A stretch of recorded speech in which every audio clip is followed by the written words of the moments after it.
Something is out there right now that has never been touched by anything human-made before. And something human-made is heading straight toward it, slowly, silently, alone in a darkness so complete that the sun behind it has shrunk to nothing more than the brightest star in a field of billions. No atmosphere around it, no gravity pulling it home, no signal reaching it in real time because the signal takes over 20 hours to make the journey one way. It has been traveling since before most people watching this were born. It has crossed distances that have no human comparison. It has already passed through the boundary where the sun's influence ends, and something else, something we have never named because we have never been there, begins. And it is not done. In the next 100 years, Voyager will go somewhere no human theory has fully prepared us for. It will send back data from regions of space that exist right now only as mathematical estimates and educated assumptions. It will either confirm what we think we know about the universe beyond our solar system, or it will shatter those assumptions completely. Based on everything it has already done, the smart money is on the shattering. Understand first what Voyager has already survived to get here. It was not built for this. That is the detail that does not get said enough. The original mission was a planetary tour, a grand tour of the outer solar system, swinging past the gas giants, collecting data, sending photographs back to Earth, and then going quiet somewhere in the outer dark. The hardware was designed for a fraction of the journey it has actually made. The power systems were calculated to last decades. The communication systems were built for distances that Voyager has long since left behind. And yet it keeps transmitting. From a distance so vast that the signal arriving at Earth is weaker than the power of a single household light bulb viewed from across the continental United States. Engineers on the ground have had to invent new techniques to pull meaningful data from that whisper. They have had to reroute power from heaters to instruments, accepting that components will freeze, accepting that systems will fail one by one, accepting that they are managing the slow death of a machine in a place no tow truck will ever reach, and still it transmits. What it has already found at the edge of the solar system was not what anyone predicted. The boundary between the sun's influence and interstellar space, the heliopause, behaved differently than the models said it would. The pressure and temperature of the particles in that region told a different story than the one physicists had written for it.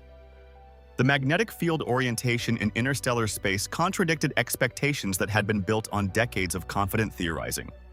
The universe at the edge of our solar system was already stranger than we thought. What comes next is stranger still. Voyager is now moving through interstellar space. True interstellar space. The medium that fills the galaxy between star systems. The stuff that occupies the vast majority of the volume of the Milky Way and that no human instrument had ever directly sampled before Voyager crossed the boundary. And what interstellar space actually is, what it actually contains, how it actually behaves, what structures exist within it that are invisible from inside a solar system, is something we are only beginning to learn. The models say interstellar space is relatively uniform. A thin plasma of charged particles threading through weak magnetic fields, rippled by the shock waves of ancient supernova explosions, carrying the faint remnants of stellar winds from 100 billion stars spread across 100,000 light-years. The models were built without data from inside interstellar space. Voyager is now sending that data, and already, in the years since crossing the heliopause, the readings have produced surprises. Unexpected density variations in the plasma, magnetic field structures that don't align with predictions, electron bursts that appear to propagate through interstellar space in ways the existing framework doesn't cleanly explain. These are not catastrophic contradictions. They are not proof that everything is wrong. They are the thing that precedes every major scientific revision in history.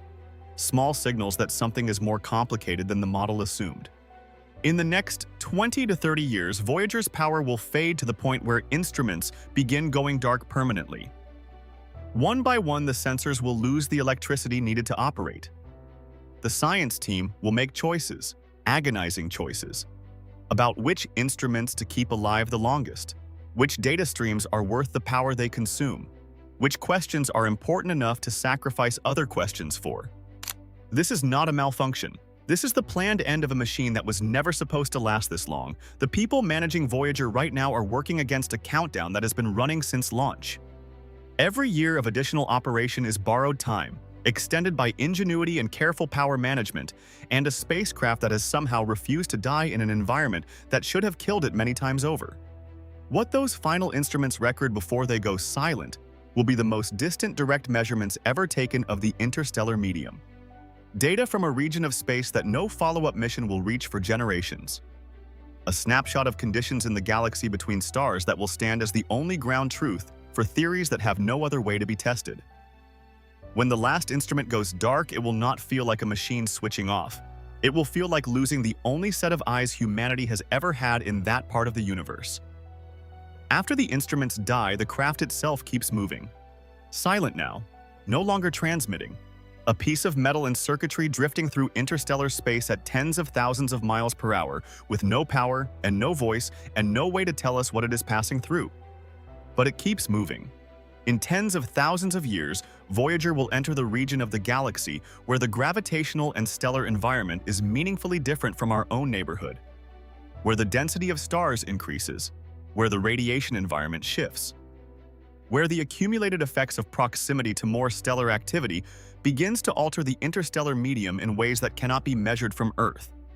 Voyager will pass through those regions without us knowing what it encounters, without any signal coming back, without any data reaching the civilization that built it.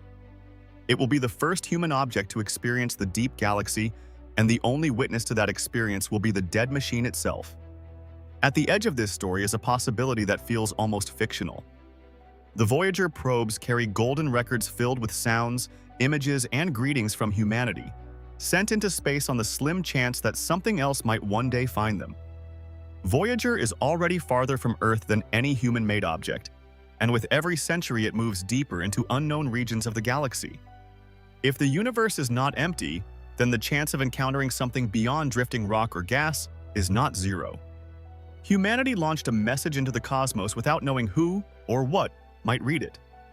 Voyager is more than a probe. It is a letter from a young civilization, traveling through the darkness between stars at incredible speed. Long after human civilizations change or disappear, the spacecraft will continue moving through the galaxy, carrying evidence that for one brief moment, humanity existed and tried to speak to the universe. Whether anything out there ever finds it, whether anything ever reads the record and understands what it means and knows that once, around a small star in a quiet arm of the Milky Way, something looked up and wanted to be known. That question has no answer we will ever receive. And somehow that makes Voyager the loneliest and most human thing we have ever done. If that sits with you the way it sits with us, if these questions about what we are and where we are and what is out there beyond the reach of everything we have built refuse to leave you alone, subscribe right now. Because next week we go somewhere even further. And the questions get harder before they get easier. They might never get easier, but you need to be here anyway.